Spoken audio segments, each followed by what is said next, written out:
Hey everyone, my name is Zoran Saher, and I have someone who is fairly new to the film industry, but nonetheless very, very talented, Vedang Raina. Thank you so much for joining me on Urban Asian. Hi. Thank you for having me.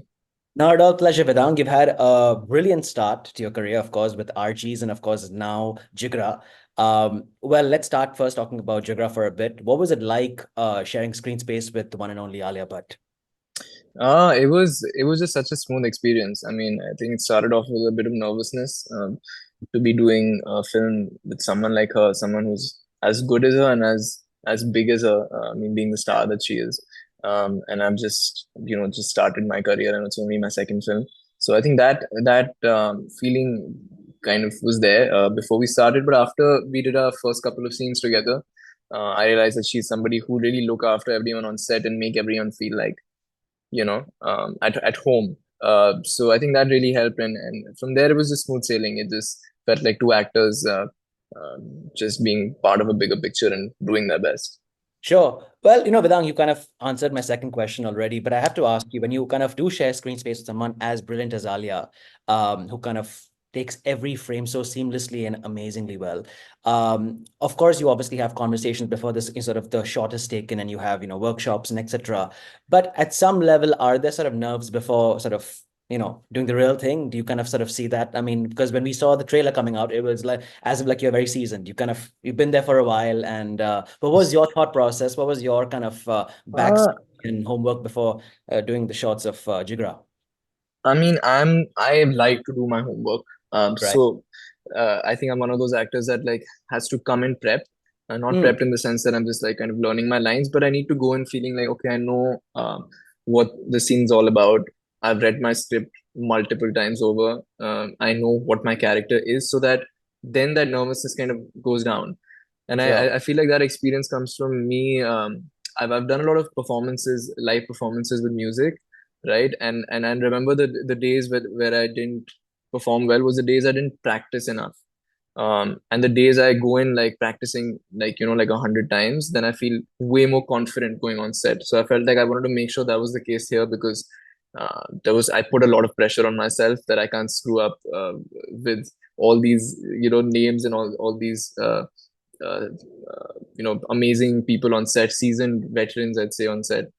So I think that was the only intention. Whether that happened or not, I don't know. But at least once, like there was action set on set, I think I forget about everything else. It's just the scene, the moment, the characters.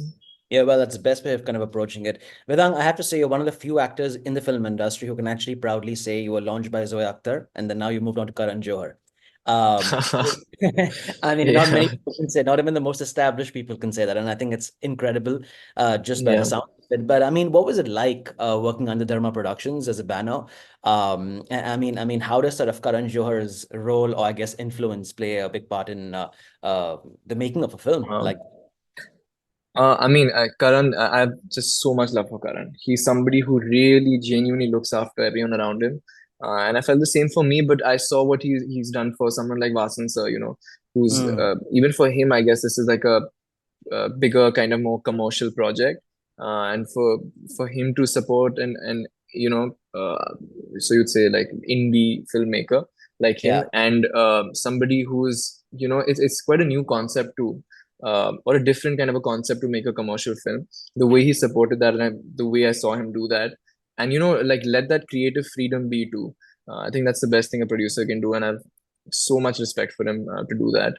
And just in Sure. general, I remember there was a just a screening with the cast and crew before the film released, and I mean I'd seen like bits of the film before that, but when I saw the proper thing, in a theater, and that Dharma Productions, that thing came in the intro, Yes. I was like, oh God. Yeah. I fully forgot that like I'm literally part of the Dharma theatrical film. So I think it kind Yeah. of hit me there, which was quite late. But yeah, it's just amazing. I mean, I No, consider myself really lucky and blessed sure. to Yeah. have worked with such amazing people. Sure. Now you did mention that obviously you performed before in terms of music, but have you had any formal training in acting before you made your debut? Or, I mean, how do you see yourself as an instinctive actor, as somebody who's a method actor, and how much of that plays a role in the eventual outcome of your role or as the character you're playing? So with acting, I used to always feel like I missed out because I didn't really do theater all my life, nor did I go to film school. So that I always took that pressure on myself that like I need to uh, kind of train myself. So when I started auditioning, I realized that like I can only do so much training myself. You pick things up on the way, but that it's a very instinctive thing that you do. And I think the proper training comes from maybe reading about things or just going for some sort of classes. So I kind of did both. I read a lot about the craft, about acting, watched a lot of films with a different perspective. I think your perspective of watching any film changes after you start thinking like an actor. So I think that really helped. And then I started doing classes. I mean, for Archie's, we had a proper extensive workshop. So that was my first proper workshopping experience.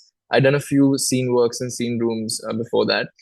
Scene rooms are where you kind of prep for one scene with a scene partner for a week, and at the end of the week you go and just perform that scene and get feedback from like fellow actors. So that really helped me, and I went back to, even after I finished Archie's and Archie's release, I went back to it because I thought that experience really helped me, and it kind of polishes you as an actor. So just Yeah. these kind of things, and yeah, nothing after Jigra, not yet. Maybe if I have time, maybe I'll go back to it because I really enjoy, that kind of an environment to be learning and True. growing.